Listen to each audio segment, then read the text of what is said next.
नमस्कार, आपका स्वागत है हमारे चैनल पर। आज सुनिए सादात हसन मंटो की लिखी कहानी ठंडा गोश्त। ईश्वर सिंह जो ही होटल के कमरे में दाखिल हुआ, कुलवंत कौर पलंग पर से उठी, अपनी तेज तेज आंखों से उसकी तरफ घूर के देखा और दरवाजे की चटकनी बंद कर दी। रात के 12 बज चुके थे। शहर का मुज़ाफ़ात एक अजीब पुर असरार खामोशी में गर्क था। कुलवंत कौर पलंग पर आलती बाजदी मारकर बैठ गई।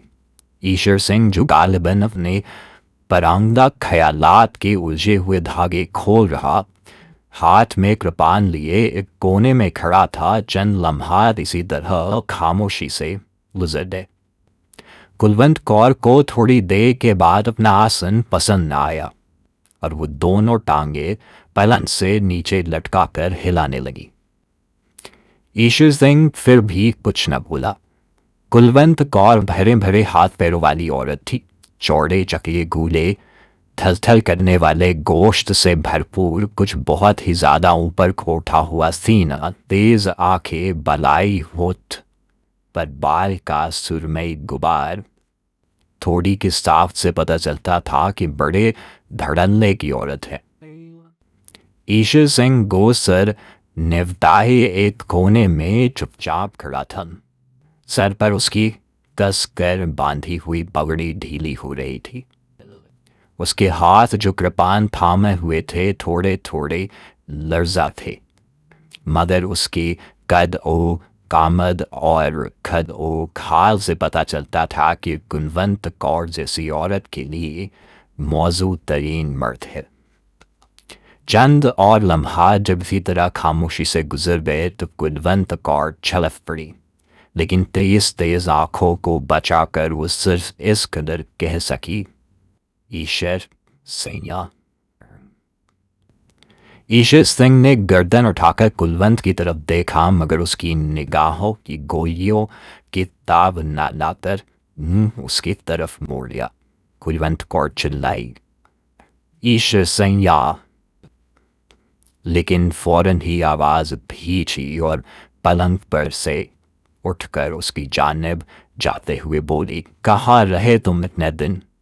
ईश्वर सिंह ने खुश्क होठों पर जबान फेरी, मुझे मालूम नहीं। कुलवंत कौर भन्ना दई, ये भी कोई माँ या जवाब है? ईश्वर सिंह ने कृपान एक तरफ फेंक दी और पलंग पर लेट गया। ऐसा मालूम होता था कि वो कई दिनों का बीमार है। कुलवंत कौर ने पलंग की तरफ देखा जो अब ईश्वर सिंह से लबालब भरा था। उसके दिल में हमदर्दी का जज्बा पैदा हो गया। चुनांचे उसके माथे पर हाथ रखकर उसने बड़ी प्यार से पूछा, जानी क्या हुआ है तुम्हें? ईश्वर सिंह छत की तरफ देख रहा था। उससे निगाहें हटाकर उसने कुलवंत कौर के मानुस चेहरे को टटोलना शुरू किया। कुलवंत, आवाज में दर्द था। कुलवंत कौर सारी की सारी सिमट कर अपने बालाई होठ में आ गई। हाँ जानी, कहकर वो उसको दांतों से काटने लगी। ईश्वर सिंह ने पगड़ी उतार दी। कुलवंत कौर की तरफ सहारा लेने वाली निगाहों से देखा। उसके गोश्त भरे कूल्हों पर जोर से थप्पा मारा और सर को झटक देकर अपने आप से कहा, ये कुड़ी का दिमाग ही खराब है। झटका देने से उसके केश खुल गए। कुलवंत कौर उंगलियों से उनमें तंगी करने लगी। ऐसा करते हुए उसने बड़े प्यार से पूछा, ईश्वर सिंह, कहाँ रहे तुम इतने दिन? बूढ़े की माँ के घर। ईश्वर सिंह ने कुलवंत कौर को गौर से देखा और दफतन दोनों हाथों से उसके उभरे हुए सीने को मसलने लगा। कसम वाह गुरु की, बड़ी जानदार औरत है। कुलवंत कौर ने एक अदा के साथ ईश्वर सिंह के हाथ एक तरफ झटक दिए और पूछा, तुम्हें मेरी कसम बताओ, कहाँ रहे? शहर गए थे? ईश्वर सिंह ने एक ही लपेट में अपने बालों का जूड़ा बनाते हुए जवाब दिया, नहीं। कुलवंत कौर चिढ़ गई, नहीं, तुम जरूर गए थे और तुमने बहुत सा रुपया लूटा है जो मुझसे छुपा रहे हो। वो अपने बाप का तुख्म न हो जो तुमसे झूठ बोले। कुलवंत कौर थोड़ी देर के लिए खामोश हो गई, लेकिन फिर फौरन भड़क उठी। लेकिन मेरी समझ में नहीं आता, उस रात तुम्हें क्या हुआ? अच्छे भले मेरे साथ लेटे थे, मुझे तुमने वो तमाम गहने पहना रखे थे जो तुम शहर से लूट कर लाए थे, मेरी भप्पियाँ ले रहे थे, पर जाने एकदम तुम्हें क्या हुआ? उठे और कपड़े पहनकर बाहर निकल लिए। ईश्वर सिंह का रंग जर्द हो गया। कुलवंत कौर ने ये तब्दीली देखते हुए कहा, देखा कैसे रंग नीला पड़ गया। ईश्वर सिंह, कसम वाह गुरु की, जरूर कुछ दाल में काला है। तेरी जान की कसम, कुछ भी नहीं। ईश्वर सिंह की आवाज़ बेजान थी। कुलवंत कौर का शुभा और ज़्यादा मजबूत हो गया। बलाई होठ बीच कर उसने एक एक लफ्ज़ पर जोर देते हुए कहा, ईश्वर सिंह, क्या बात है? तुम वो नहीं हो जो आज से 8 रोज़ पहले थे। ईश्वर सिंह एकदम उठ बैठा, जैसे किसी ने उस पर हमला किया था। कुलवंत कौर को अपने तनोमंद बाजुओं में समेट कर उसने पूरी कुव्वत के साथ उसे बम्बोरना शुरू कर दिया। जानीन, मैं वही हूँ, घट घट पा जफियाँ तेरी निकले हंडा दिगरनी। कुलवंत कौर ने मजाहमत न की, लेकिन वो शिकायत करती रही, तुम्हें उस रात क्या हो गया था? बूढ़े की माल का वो हो गया था, बताओगे नहीं? कोई बात हो तो बताऊं? मुझे अपने हाथों से जलाओ अगर झूठ बोलो। ईश्वर सिंह ने अपने बाजू उसकी गर्दन में डाल दिए और होंठ उसके होठ में गाड़ दिए। मूछों के बाल कुलवंत कौर के नथनों में घुसे और उसे चीख आ गई। दोनों हंसने लगे। ईश्वर सिंह अपनी सदरी उतार दी और कुलवंत कौर को शहवत भरी नजरों से देखकर कहा, आ जाओ, एक बाजी ताश की हो जाए। कुलवंत कौर के बलाई होठ पर पसीने की नन्ही नन्ही बूंदें फूट आई। एक अदा के साथ उसने अपनी आंखों की पुतलियां घुमाई और कहा, चल दफान हो। ईश्वर सिंह ने उसके भरे हुए कूल्हे पर जोर से चुटकी मारी। कुलवंत और तड़प कर एक तरफ हट गई। ना कर ईश्वर सिंह, मेरे दर्द होता है। ईश्वर सिंह ने आगे बढ़कर कुलवंत कौर का बलाई होठ अपने दांतों तले चबा लिया और किचकिचाने लगा। कुलवंत कौर बिल्कुल पिघल गई। ईश्वर सिंह ने अपना कुर्ता उतार के फेंक दिया और कहा, लो फिर हो जाए तरू चाल। कुलवंत कौर का बलाई होठ कपकपाने लगा। ईश्वर सिंह ने दोनों हाथों से कुलवंत कौर की कमीज का घेरा पकड़ा और जिस तरह बकरे की खाल उतारते हैं उसी तरह उसको उतार कर एक तरफ रख दिया। फिर उसने घूर के उसके नंगे बदन को देखा और जोर से उसके बाजू पर चुटकी भरते हुए कहा, कुलवंत, कसम वाहे गुरु की, बड़ी तरारी औरत है तू। कुलवंत कौर अपने बाजू पर उभरते हुए लाल धब्बे को देखने लगी। बड़ा जालिम है तू ईश्वर सिंह। ईश्वर सिंह अपनी घनी काली मूछों में मुस्कुराया, होने दे आज जुन, और ये कहकर उसने मजीद जुन ढाने शुरू कर दिए। कुलवंत कौर का बलाई होंठ दांतों तले किचकिचाया, कान की लवों को काटा, उभरे हुए सीने को भंबोड़ा, उभरे हुए कूल्हों पर आवाज पैदा करने वाले चांटे मारे, गालों के मुंह भर भर के भोस लिए, चूस चूस कर उसका सारा सीना फूकों से लथेड़ दिया। कुलवंत कौर तेज आश पर चढ़ी हुई हांडे की तरह बनने लगी, लेकिन ईश्वर सिंह उन तमाम हीलों के बावजूद खुद में हिरारत पैदा ना कर सका। इतने गूर और चतने दाव उसे याद थे, सब के सब उसने पी जाने वाले पहलवान की तरह इस्तेमाल कर दिए, पर कोई कारगर ना हुआ। कुलवंत कौर ने जिसके बदन के सारे तान तन कर खुद ब खुद बज रहे थे, गैर जरूरी छेड़छाड़ से तंग आकर कहा, ईश्वर सिंह, काफी फिर चुका है, अब पत्ताफे। ये सुनते ही ईश्वर सिंह के हाथ से ताश की सारी गर्दियाँ नीचे फिसल गई। हाफता हुआ वो कुलवंत कौर के पहलू में लेट गया और उसके माथे पर सर्द पसीने की लेप होने लगी। कुलवंत कौर ने उसे गिरवाने की बहुत कोशिश की मगर नाकाम रही। अब तक सब कुछ मुंह से कहे बगैर कहाँ होता था, लेकिन जब कुलवंत कौर के मंतज़िर बअम्ल आज़ा को सख्त नाउमीदी हुई तो वो झल्लाकर पलंग से नीचे उतर गई। सामने खोटी पर चादर पड़ी थी, उसको उतार कर उसने जल्दी जल्दी ओढ़कर और नथुने फुलाकर बीफरे हुए लहजे में कहा, ईश्वर संयम, वो कौन हरामजादी है जिसके पास तू इतने दिन रहकर आया है, जिसने तुझे निचोड़ डाला है। ईश्वर सिंह पलंग पर लेटा हाफता रहा और उसने कोई जवाब न दिया। कुलवंत कौर गुस्से से उबलने लगी। मैं पूछती हूँ कौन है वो इफ्ती, कौन है वो चोर? ईश्वर सिंह ने थके हुए लहजे में जवाब दिया, कोई भी नहीं कुलवंत, कोई भी नहीं। कुलवंत कौर ने अपने भरे कोन्हों पर हाथ रख कर एक अज़्म के साथ कहा, ईश्वर सैया, मैं आज झूठ सच जान के रहूंगी, खा वाहे गुरु जी की कसम।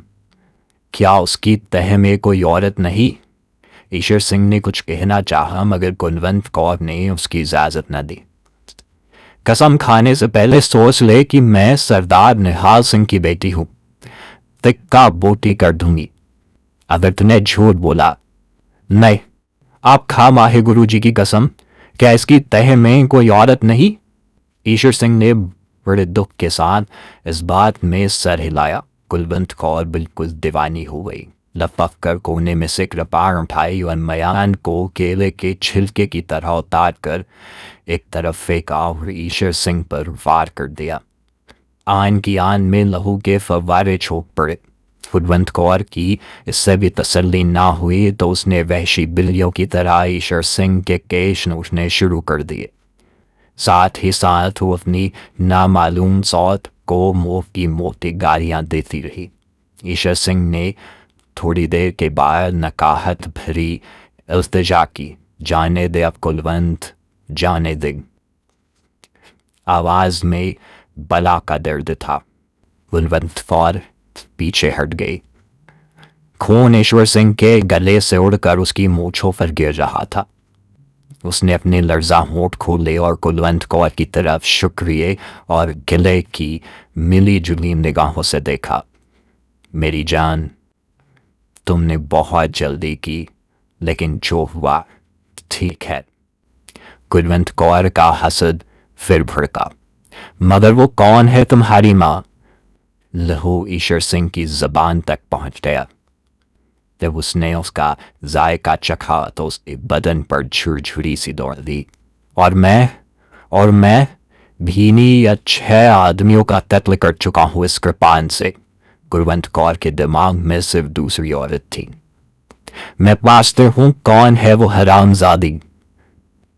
ईश्वर सिंह की आंखें धुंधला रही थी। एक हल्की सी चमक उनमें पैदा हुई और उसने कुलवंत कौर से कहा, गाली ना दे उस भड़वी को। कुलवंत चिल्लाई, मैं पूछते हूं वो कौन है? ईश्वर सिंह के गले में आवाज रुंध गई। बताता हूं। ये कहकर उसने अपनी गर्दन पर हाथ फेरा और उस पर अपना जीता जीता खून देखकर मुस्कुराया। इंसान, माँ, यह भी एक अजीब चीज है। कुलवंत कौर उसके जवाब की मुंतजर थी। ईश्वर सैया, तुम मतलब की बात कर। ईश्वर सिंह की मुस्कुराहट उसकी लहू भरी मूंछों में और ज्यादा फैल गई। मतलब ही की बात कर रहा हूं। गला चीरा है, माँ या मेरा। अब धीरे धीरे ही सारी बात बताऊंगा।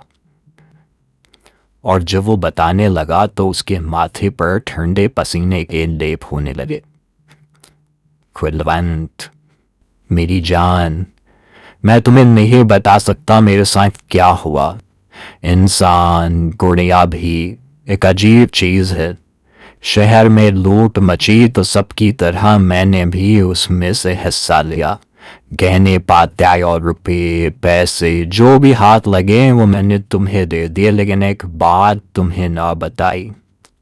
ईश्वर सिंह ने घाव में दर्द महसूस किया और कराहने लगा। पुलिवंत कौर ने उसकी तरफ तवज्जो ना दी और बड़ी बेरहमी से पूछा, कौन सी बात? ईश्वर सिंह ने मूंछों पर जमते हुए लहू को फूंक के जरिए से उड़ाते हुए कहा, जिस मकान पर मैंने धावा बोला था उसमें 7 आदमी थे। 6 मैंने कत्ल कर दिए इस कृपान से जिसे तूने मुझे छोड़।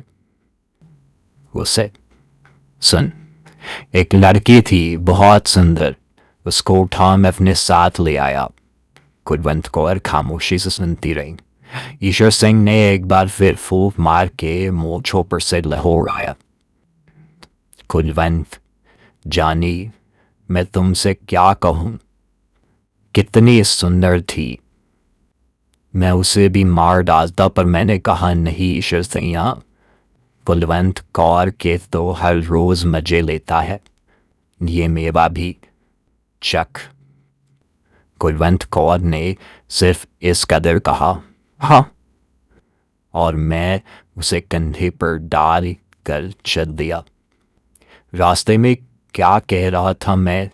हाँ, रास्ते में नहर की पटरी के पास थोड़ी की झाड़ियों तले मैंने उसे लिटा दिया। पहले सोचा कि फिर दूं, लेकिन फिर ख्याल आया कि नहीं। ये कहते कहते ईश्वर सिंह की जुबान सूख गई। कुलवंत कौर ने थूक निगल कर अपना हलक तर कर लिया और पूछा, फिर क्या हुआ? ईश्वर सिंह के हलक से बमुश्किल ये अल्फाज निकले, मैंने बता फेंका, लेकिन उसकी आवाज डूब गई। कुलवंत कौर ने उसे झकझोरा। फिर क्या हुआ? ईश्वर सिंह ने अपनी बंद होती हुई आंखें खोल दी और कुलवंत कौर के जिस्म की तरफ देखा जिसकी बोटी बोटी थिरक रही थी। वो मरी हुई थी, लाश थी, बिल्कुल भुना गोश्त। जानी, मुझे अपने हाथ दे। कुलवंत कौर ने अपना हाथ ईश्वर सिंह के हाथ पर रखा, जो बर्फ से भी ज्यादा ठंडा था। आप सुन रहे थे सादत हसन मंटो की लिखी कहानी ठंडा गोश्त। ऐसे ही और कहानी सुनने के लिए हमारे चैनल को सब्सक्राइब जरूर करें और कमेंट करके बताएं आपको कहानी कैसी लगी। धन्यवाद।